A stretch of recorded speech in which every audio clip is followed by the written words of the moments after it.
like people judge homeless, and I actually was telling somebody about Lovewell because he hadn't hit the streets yet, and he needed shoes or something, but he was trying to pay his last month's rent.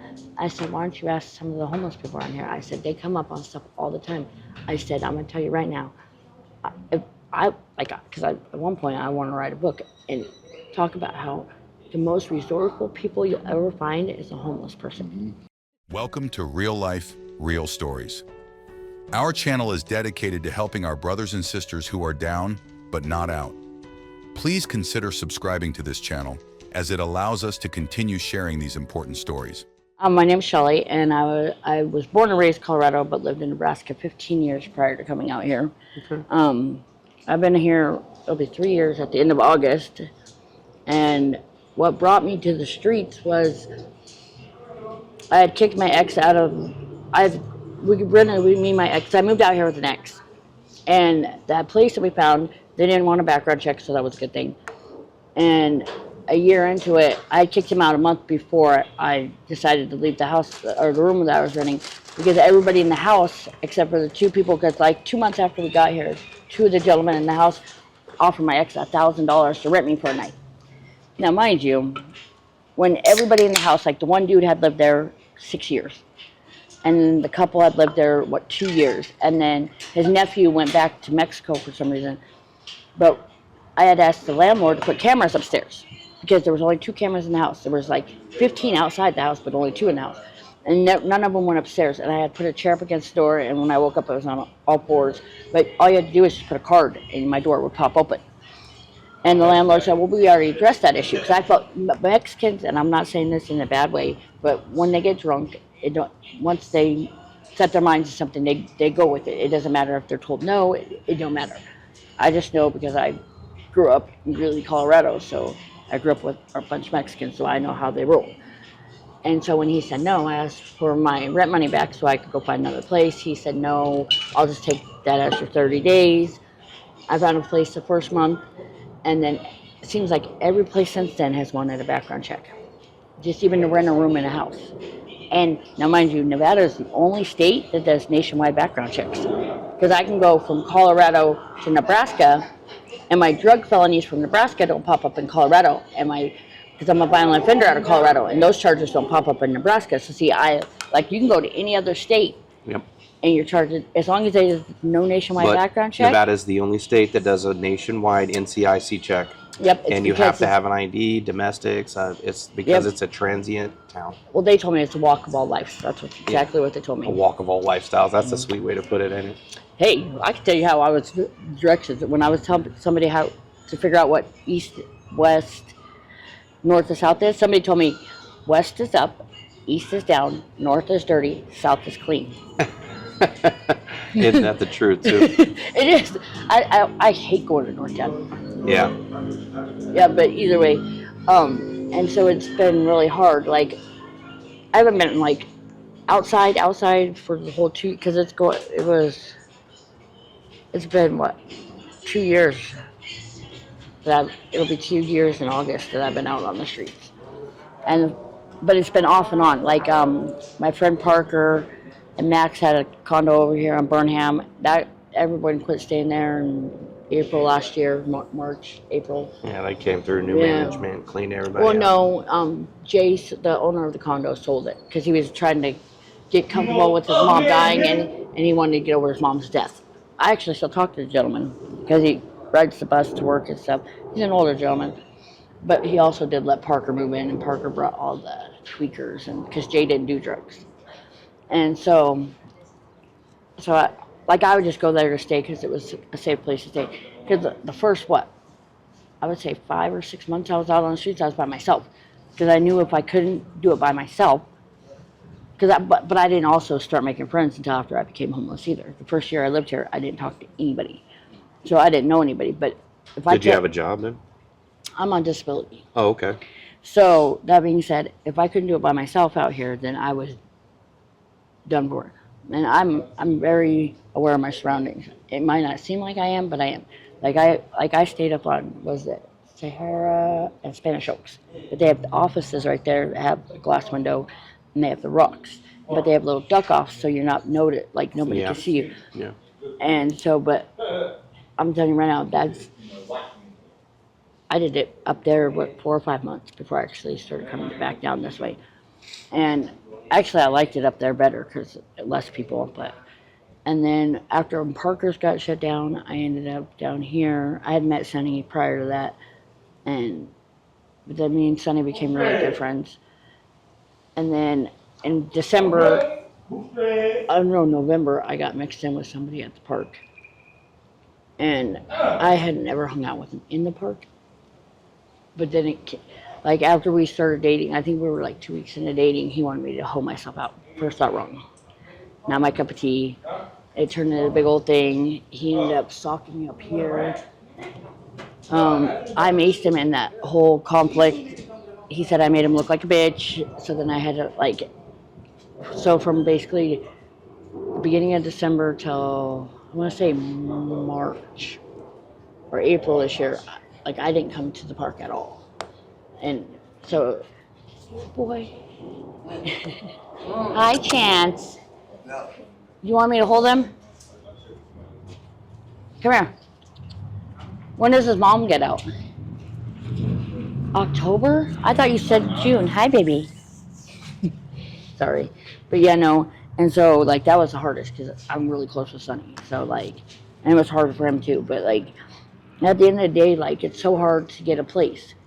And just because I can't pass background check. Like, I'm telling you, like, even if I was to go find somebody that could pass background check at the Budgets or at Seagull Suite, if they catch me on there, then that person that's running the place, They get 86. You yeah, get because 86 they don't too. allow felons. But I'm like, how can this be a walk of all lives if all these weeklies don't allow to rent to felons? Because I'm a 4-time felon, and it's hard, especially if you're a woman and have mine are violent crimes and drugs, so it's like extra hard. And yeah, I'm on disability. My ID expired this last year, and I tried to manipulate the system and renew it online and just keep it a Nebraska ID, because if not, I have to register as a felon here, and I didn't want to do that. But then, and Colorado makes it so hard to get my birth certificate that I'm just gonna have to suck it up and pay them freaking $85. It's gonna cost me $85 to get my birth certificate. Because I try to go to Family Living Services, another place, Clara's Help. And they ask all these extra questions. Southern Help in Nevada, all those places are all the same. Yeah. There's But all somebody the same. said I could go through Southern Help in Nevada, and they'll just give me a voucher. But I'm still leery about what that information I was told, because they said that you don't need your birth certificate, none of that. Once you get the voucher, you go online to the county clerk's office that you're born in. And doesn't matter what hospital, but whatever county clerk, whatever hospital resides that you were born at, resides in that county. You call the county clerk's office, and you call down on the clerk, and they'll give you the website. You go on the website, and you can apply and use the voucher code inside the website. And if you have an address, they will send it to an address. So like if we were to provide our address and get it to the P.O. box and then come back and deliver it to you guys, is kind of like our goal. What's the next step for you guys? What's the next step that would help you guys be able to get that leg up to be able to move forward and possibly find a sustainable situation? See, mine is because you can't stay on the street forever. Oh, definitely. It's not something that, but I think I became accustomed to it because there's so many people I became close with, like Sonny. And then Margaret, I have her dog over there. I get it.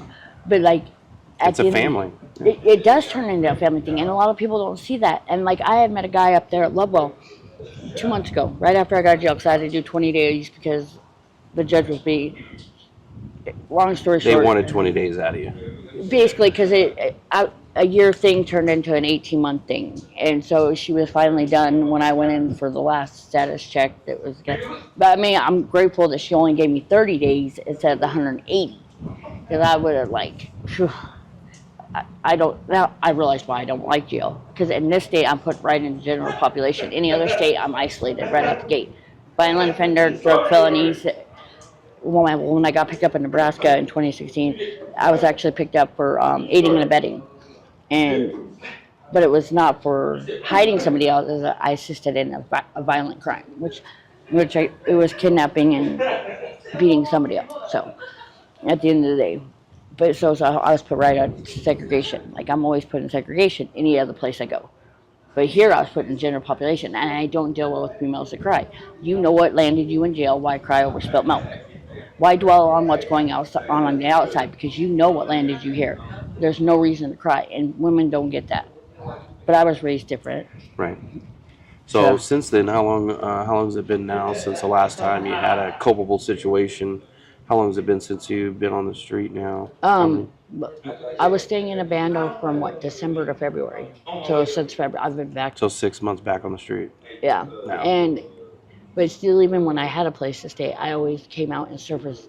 The only place I couldn't come down was check out the people down here. And like I said, I started off in Rancho, Charleston area, Rancho Sahara, and then I was down here, and then I've been up on Maryland. I've been to DI in Maryland. But I'm gonna tell you right now, the most loyal people I found on the streets are right here in this park. And I'm not saying that because I could be having a bad day because I'm mentally crazy. I get my disability because I'm not that I have any physical disabilities. Mine's for mental, straight mental, and that's even the hardest. PTSD is real, man. I never believed that until recently. It is a factual thing. They diagnosed whatever me. they want to call it, whatever the kind of four alphabet pseudonym they want to add to it. It's- Well, I never I was like, oh, I don't have PTSD.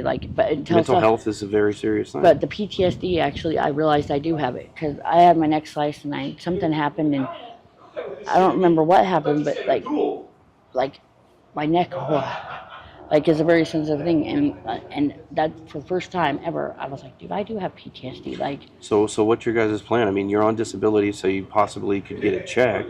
No, I get a check, Okay. and me and Sonny found a place over here that's for rent, and we found a couple other people that wouldn't have a lot. But then I got Margaret over here that she's staying with somebody, and I care about both of them, but Margaret could come with us over here. Margaret was nice. Uh-huh. She was cool. Oh, you better. And Rue? Yep, Rue's right there. Yeah. My one of the dogs that like me, like this one.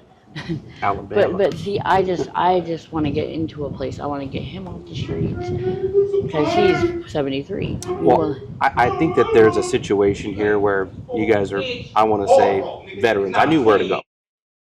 All I'm saying is that, if we were able to help and try to, facilitate, like I was telling Sonny, I was telling him that first leg up to be able to get you in a situation where the money, you got an address, you got the money rolling in, you got your birth certificate, you got your ID, everything's copacetic, you can apply for Medicaid, food stamps, you can get those benefits. See, I'm not gonna lie, I do manipulate the system in getting food stamps because in any different situation, whether you're indigent, there's a certain dollar amount that they cannot deny you.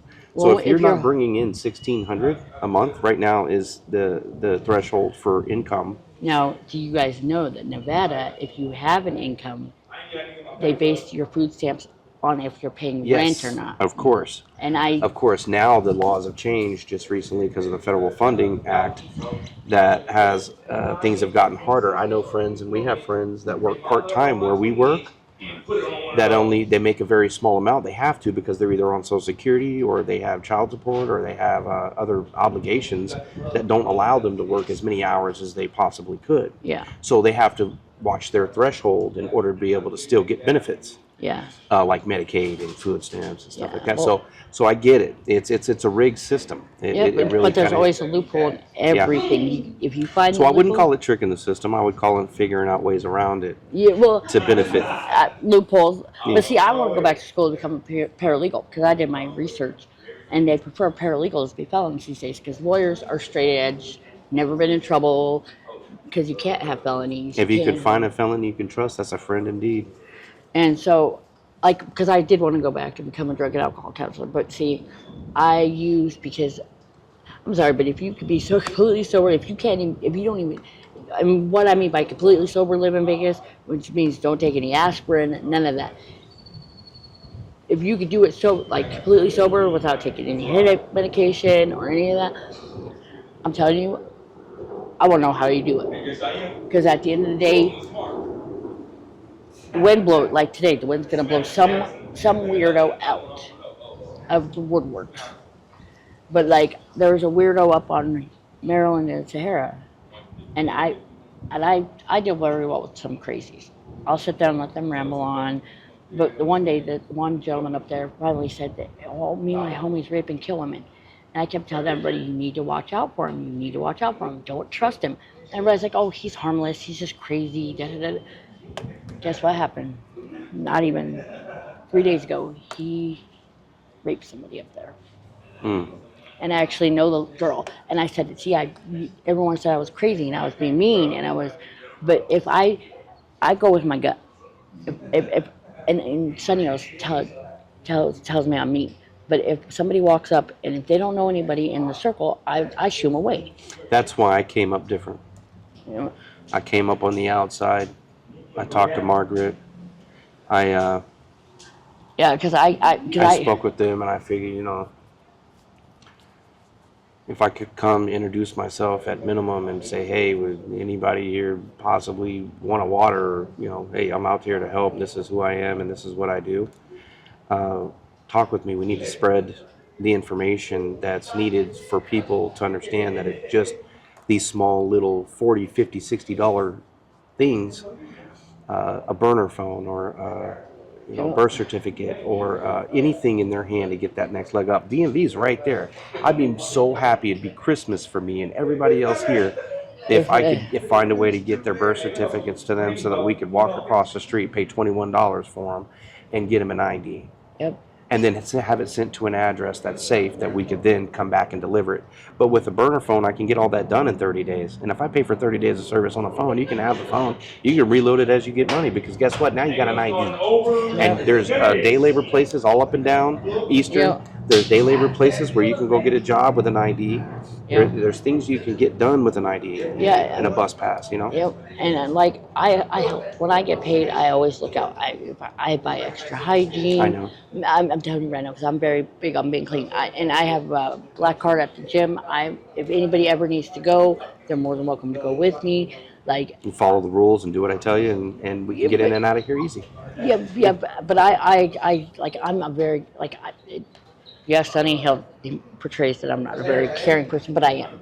He knows deep down that I am because if I generally care about people, I generally care about them. So, and that's what we're looking for, people that if we do give a leg up to and we do help out, could turn around and maybe do something to come back, even 6 months or a year later, and help somebody else come introduce themselves, grab a backpack, spend $200 on a video camera, and then start a GoFundMe online where there's a whole world out there that can donate $2 or $3. And if you find 1,000 people to do that nationwide or worldwide, guess what?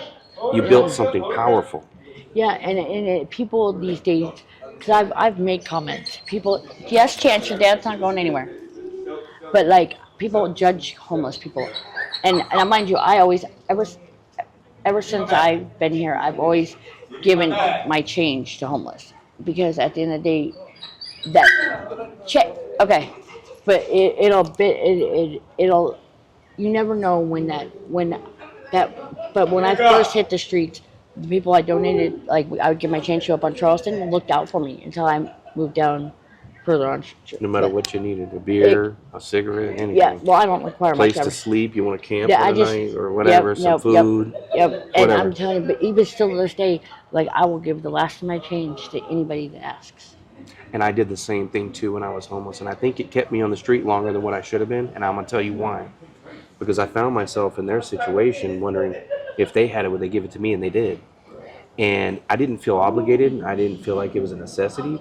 But I said, you know what? I shared everything I always got. When I had weeklies and I came up on a good job and made $500, $600, $700, it'd be me and two other guys in a weekly or somebody that was, ain't been off the street in a while. Watch that dog. Watch him. And we would help him out. We would help him out for at least a week, and then we'd get right back to our old ways after 2-3 weeks, and we got comfortable, and then we get back into our stuff, and then it's a cycle that you got to break in order to be able to sustain culpability. I know, but the services out here are There should be more people like me out here with a clipboard and actual checks to be able to hand people. Yeah, I know to that get when I them- do get a place, I will be like, because I don't know how to cook small. I had 4 boys at home and a husband at one point. I was a stay-at-home mom for 10 years. Right. So I don't know how to cook small. And I know I'll be out here. Helping people out, give 'em- barbecuing right here. give A 'em my- bag of coal, and some hot dogs and Yeah. hamburgers. It's $50, and you could get all of that and feed everybody in this park one day. But see, that's a normal thing. I would probably make smothered burritos, like, and bring Oh, all well, that I mean- stuff out here. Food's food. We're gonna take care of you, but I mean, we ain't bringing out ribeyes. And no, I don't eat a lot of red meat, but like, But I appreciate you sharing your story, and But yeah, no, you know, like- and you guys got a plan. I see you're partnered up. You guys got a situation where he needs to get his checks going again. Margaret finally got her ID, but the person she's living with screwed her over this much. But at the end of the day, like, people judge homeless, and I actually was telling somebody about Lovewell, because he hadn't hit the streets yet, and he needed shoes or something, but he was trying to pay his last month's rent. I said, why don't you ask some of the homeless people around here? I said, they come up on stuff all the time. I said, I'm gonna tell you right now, because at one point I want to write a book and talk about how the most resourceful people you'll ever find is a homeless person, because they know where to go get good high-end stuff.